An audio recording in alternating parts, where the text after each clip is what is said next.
everyone, I'm Ishani Bakshi, and on this channel I travel the world via books, meaning I'll be reading one book from every country in the world, and today I'm paying a visit to Brazil. The book I chose for Brazil is one of the most famous books ever, and that is The Alchemist by Paulo Coelho, which follows a shepherd boy who starts having this recurring dream of a little boy showing him the pyramids of Giza.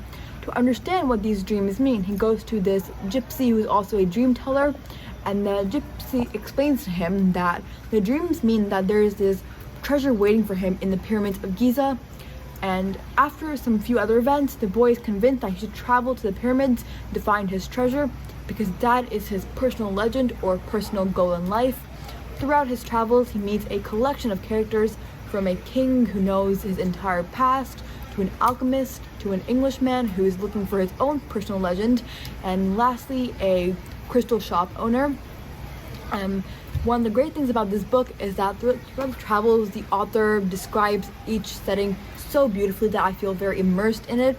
However, there are many negative parts about the book which made me give this book a lower rating than I usually would. First off which is that the character can be sometimes culturally and religiously insensitive throughout the book, which definitely pulls me out of the story. Secondly, the author adds in random magical aspects throughout the book whenever it seems convenient. So one time there are dream tellers, the other time there are alchemists, and the other time the boy has a sudden ability to talk to the wind and the sun and the earth. And just felt like the author just added the magical elements because he didn't know what else to do to further the plot.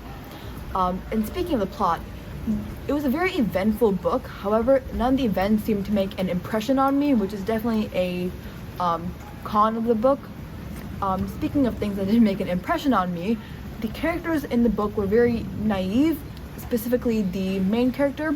A case in point, when he was in Morocco, he was just dealing with the hawker, and the hawker was negotiating about how much money he needs to go to camel rides or something, and the boy really thought that this was a dangerous situation.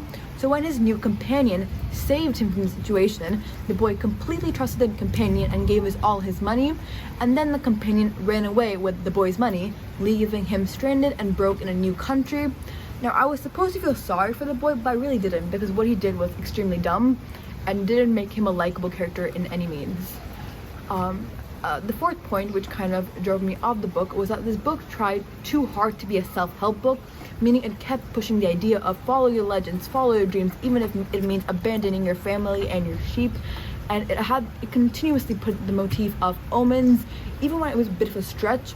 For example, these two stones fell out of the boy's pockets at some point in the book, and even though these stones have a lot of magical and religious meaning, just them dropping out of his pockets shouldn't mean that this means he should go to the pyramids of Giza. And even if only it happened once or twice, I would excuse it, but it happened too many times for me to just be fine with it. So in conclusion, this book wasn't for me, and therefore I'll be giving it a 2 out of 5 stars. However, if it was for you, leave a comment down below about what you enjoyed about the book. And if you like this video, hit like and hit subscribe and turn on that notifications bell so you do not miss another stop on my literary world tour. Bye guys!